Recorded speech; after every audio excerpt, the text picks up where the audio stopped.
Hi, I'm Dylan Richards. In New York, we have the United Nations and the best food from all over the world. Follow me as I search for the healthiest food in the 5 boroughs on Dylan's Lunchbox.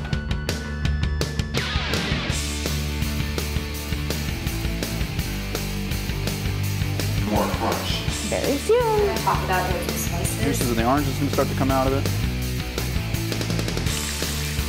Flagship cheese. Here's your burger.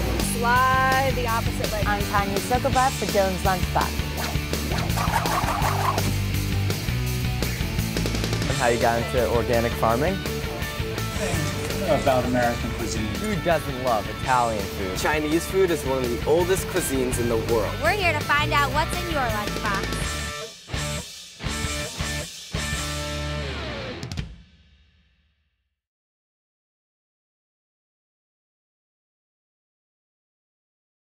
Hi, I'm Dylan Richards, and this is Dylan's Lunchbox, a show all about eating healthy in New York City. Each episode, I'll be reviewing restaurants, discovering fun facts, and talking to some really cool experts in all 5 boroughs. In today's episode, I'll visit Westerly Market and review Midtown favorite Bice. So pack a lunch and let's check out some healthy eats.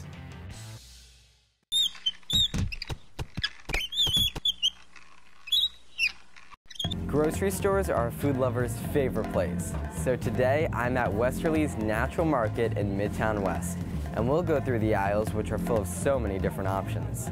The right choice can sometimes be a little bit challenging, but I'll guide you through it. Let's take a look.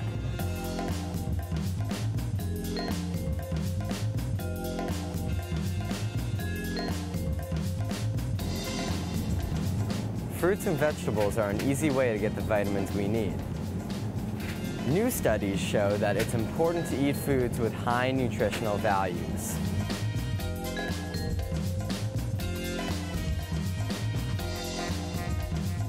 Furman's food pyramid is based off the idea that low-calorie foods that have large amounts of nutritional value are placed at the bottom, and high-calorie, fatty foods with small amounts of nutritional value are placed at the top.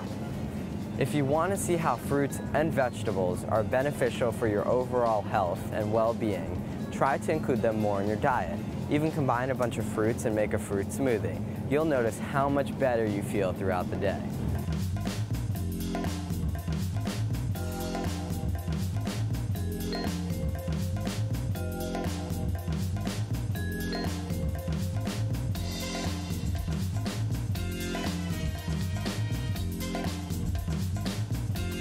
Organic foods are produced without pesticides, fertilizers, hormones, and other toxic substances, and they are now becoming more and more popular around the country. When we eat ordinary meat, we are feeding our bodies these chemicals and hormones that are in no way beneficial to our health. That's why I always buy organic meat, poultry, fish, and plants.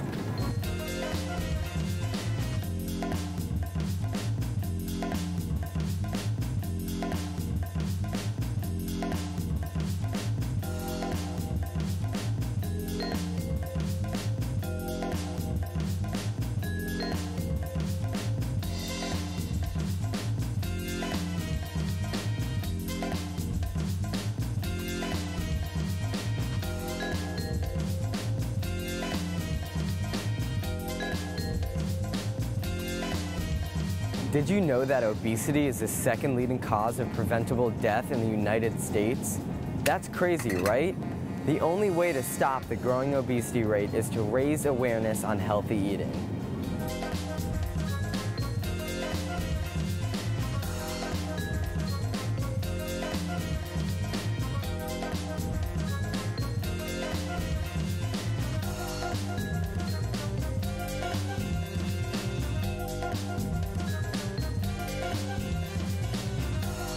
Well, I have everything I need. I hope you found this helpful. Keep watching more Dylan's Lunchbox.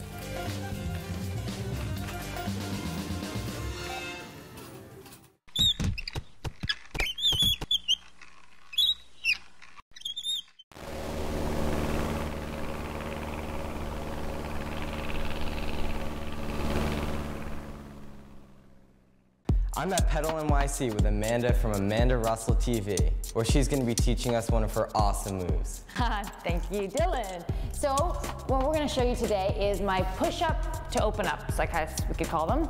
And basically what it is you're going to get into push-up position, top of a push-up position, and you're going to do a full push-up, up, and then open up to one side, hand up, and then down to the ground, push up, open up to the other side. This is really a total body move here because it's got obviously your core, your obliques, your thighs, your hips, your bum, everything is working to hold your body stable. If you want to modify this move, Dylan, me or you at home can modify the move. So you just bring your knees to the ground and all the way down and then open up. You're still getting the same benefits and you just want to work up to the full push-up. And do a couple, like 3 sets of about 10 to 12 reps. And that's the move. Great. Awesome.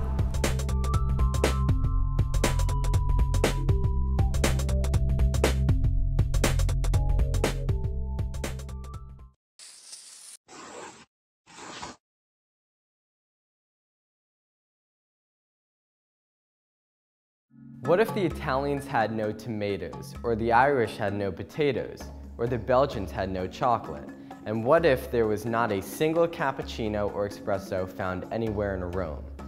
This isn't one of those weird alternate reality episodes of Star Trek with an odd emphasis on food. This is what Europe was like before Christopher Columbus came to the New World. The cross-pollination of new foods found in the Americas and in the European culture had a massive impact on the way we eat. It introduced to the world other foods such as corn, turkey, peanuts, and lobster, once known only to native cultures.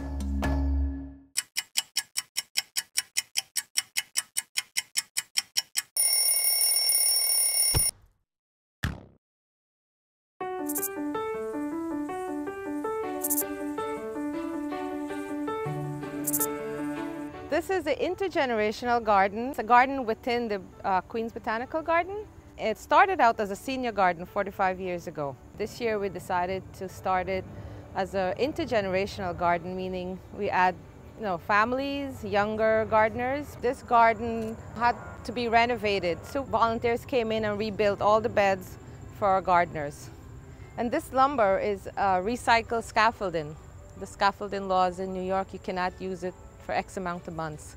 So we recycle the wood. Each gardener has a space 15 by 5. So you can see they grow whatever they like.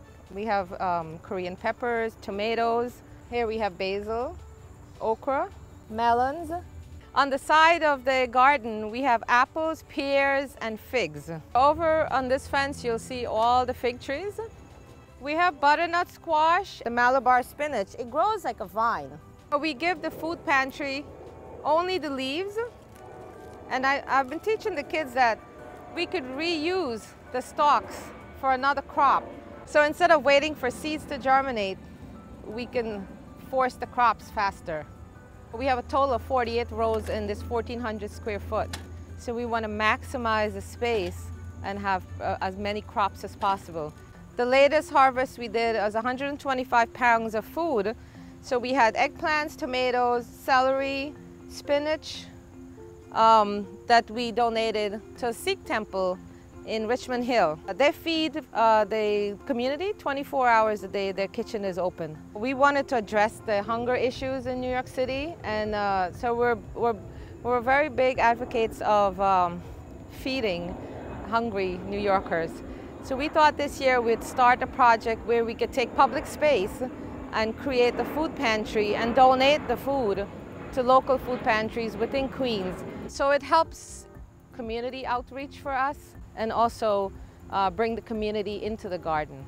Our students get to go out and see, get a different look of how we can help each other in the community.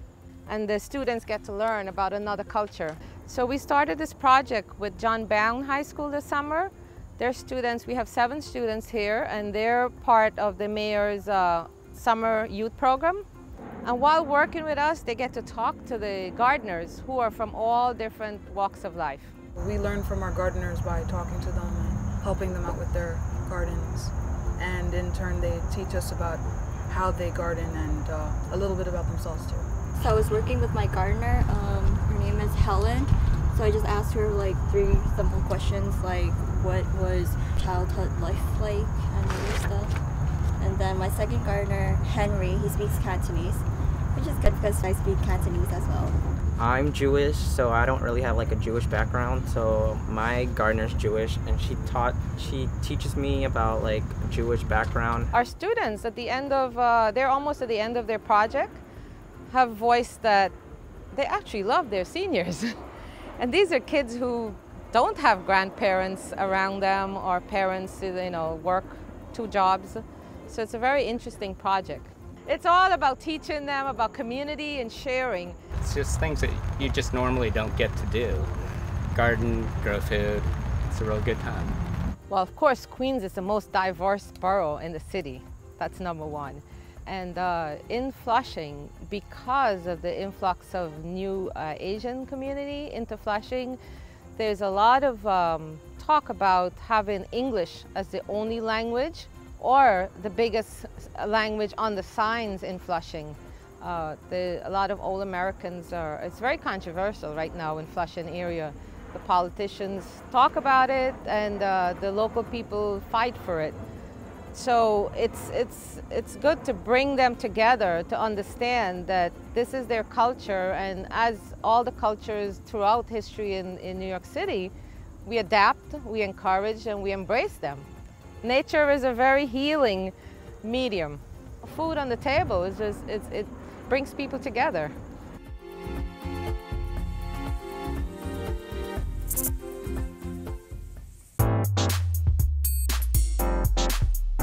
New York City is an awesome place to be if you love food. In many ways, it's the culinary capital of the world.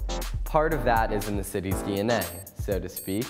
As a gateway to America for immigrants, and still a popular destination for young creative chefs, artists, and entrepreneurs, it's the melting pot for countless tastes and cuisines. You can find anything you want, from the 5-star celebrity chef restaurants in Midtown to the food malls of Queens. The city is unmatched. Not to mention the farmers markets, vegan, vegetarian, gluten-free, and just plain healthy options. There's really no place for food like New York City.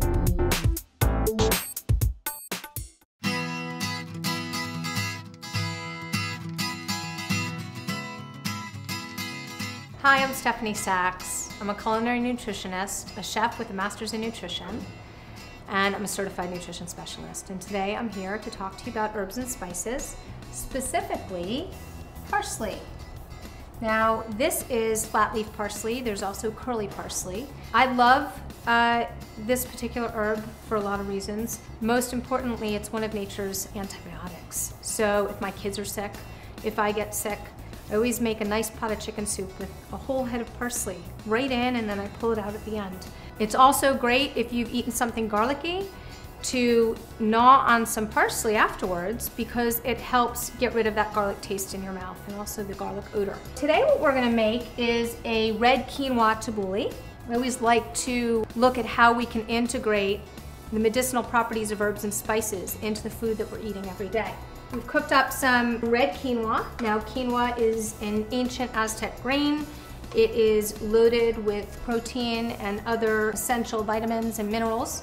It's got a very earthy flavor, kind of nutty as well. And I like using red quinoa because it has a bit of a punch. So we use that as a base. Tabbouleh is usually made with bulgur wheat, cracked wheat, but I like to do creative things with different dishes and try different types of ingredients. So what I like to do with herbs and spices, a lot of them, the ones that are, that I guess are a bit bushier, I shave them. So I go just like this. Instead of picking them off the stems, what I do is shave. You rough chop, just like so. And the key to making a tabbouleh, in my opinion, is adding large pieces of the parsley. Okay, so it's almost like a salad. And then what we'll do is we'll take some scallions. Oftentimes people will either just use the bottom part here or just the top part. I use the whole scallion. Move this down here. that into my bowl. We've got our little tomatoes. This dish here, of course, parsley is one of the mainstays in this dish, but there are so many other ingredients that are health supportive. So it's really about how to incorporate these incredible, powerful herbs into your diet in a way that's palatable, simple, nutritious, and delicious. And then we're gonna add some cucumber, garlic, lemon, and we'll take our little cucumber, and everything has been rinsed. And I tend to try to buy organic ingredients as much as I possibly can. I'll use one cucumber there. Beautiful this dish looks with all of this color. And some lemon. Now what I do with lemon, very simply, instead of using a juicer, what I just do is take my hand like so, and I squeeze the lemon right there. So then my hand, what it does is it catches the seeds. And everything you make should be made to your own particular taste. So you can always add, but you can't take away. So I usually start slowly with some olive oil, sprinkle it on, some salt. And we can mix this up.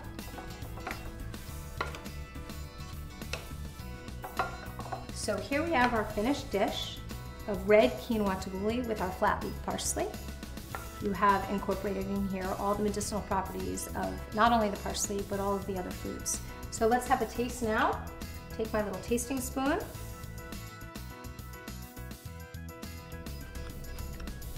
Yum.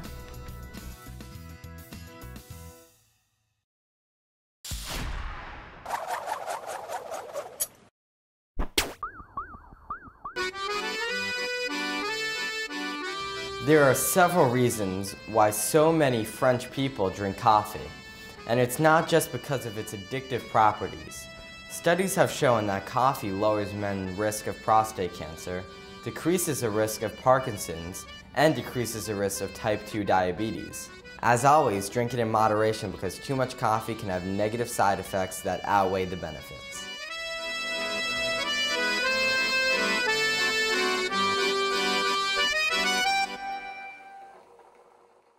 I'm at Bice, a very well-known Italian restaurant at 7 East 54th Street. They have a wide variety of organic options with an Italian twist. Let's go inside and check out what they have to offer. Hi. Buonasera. Nice to see you. Welcome to Bice. It's a pleasure to be here. Well, we are quite honored. Come on in. Let me tell you a little bit about the restaurant. So what does Bice stand for? Bice stands for Beatrice Sicilia, which is a short nickname for the original owner of Bice that opened up 80 years ago in Milan.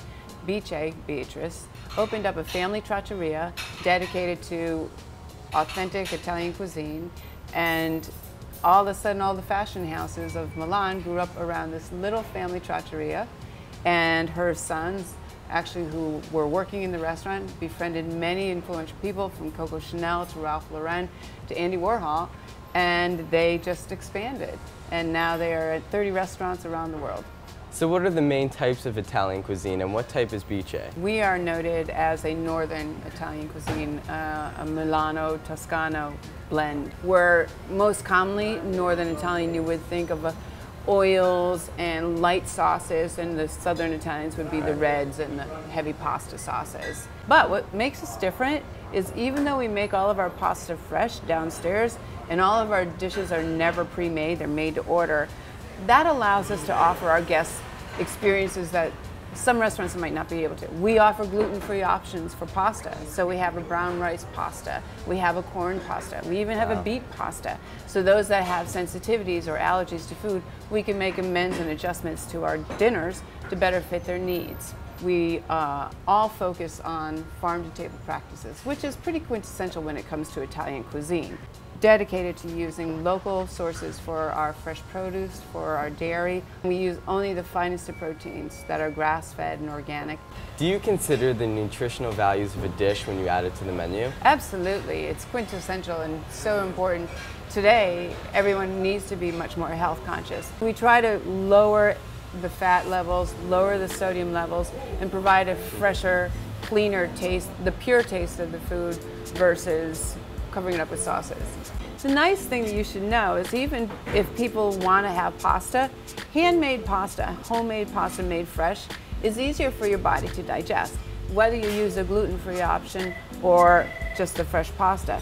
So do you notice that more and more customers are coming to Bice's because it is farm to table? Yeah, we do. I think that we've gotten a great response because everybody's always understood that the food here has been fantastic. Right. But when we've enlightened them that we've always practiced farm to table and we have organic options, they're like, oh. So it seems to be a welcome surprise. So all this talking is making me hungry. Can we go back in the kitchen and cook something up? I think we can handle that. Come on back. Let's start downstairs and I'll show you how we make our pasta.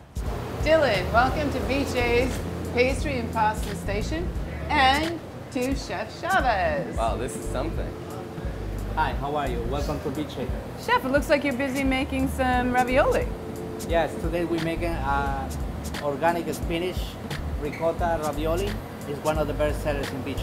Excellent. Well, maybe you can share some cooking tips and I'll hand you guys off and you can go to it. Of course. Excellent. Good luck. Enjoy. We have some eggs here. We're going to make the ravioli ricotta and spinach ravioli. First, we put the eggs. Lightly brush it on. We brush it on the eggs first. We're going to put some ricotta and spinach stuffing. All right. This is the perfect amount for each ravioli. Each sheet, we're going to make around 40 raviolis. Wow. Would you like to try? Yeah.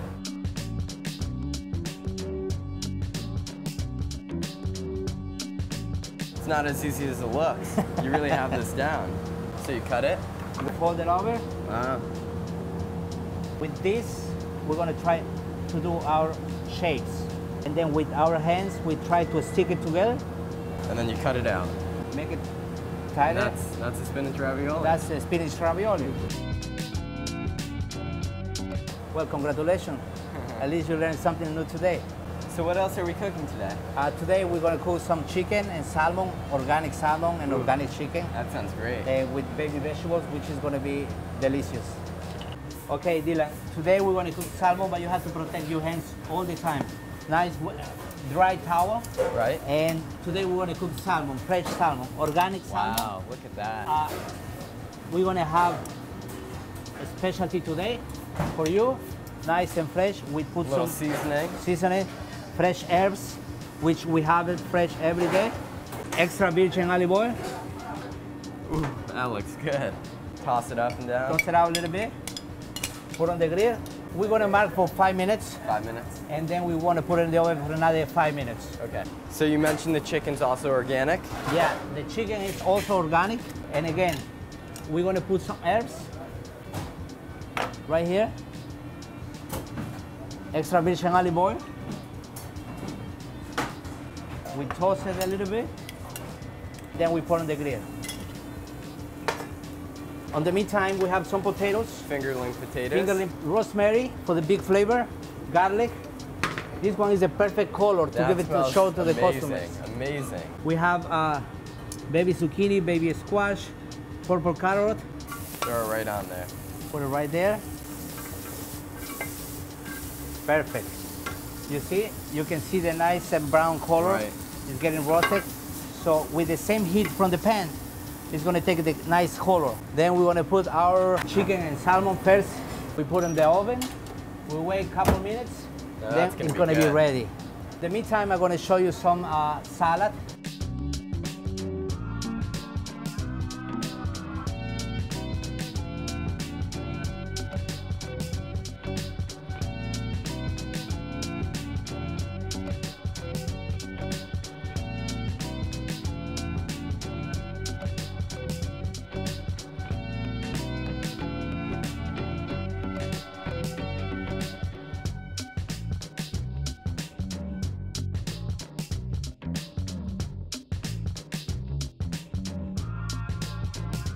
So this is the organic salmon. You can feel it. It's nice, fresh, and the temperature is perfect. Livornese sauce, that's what we call this one. That looks great. Now you can enjoy it. Thanks a lot, Chef. My pleasure. Ooh, what do I start with?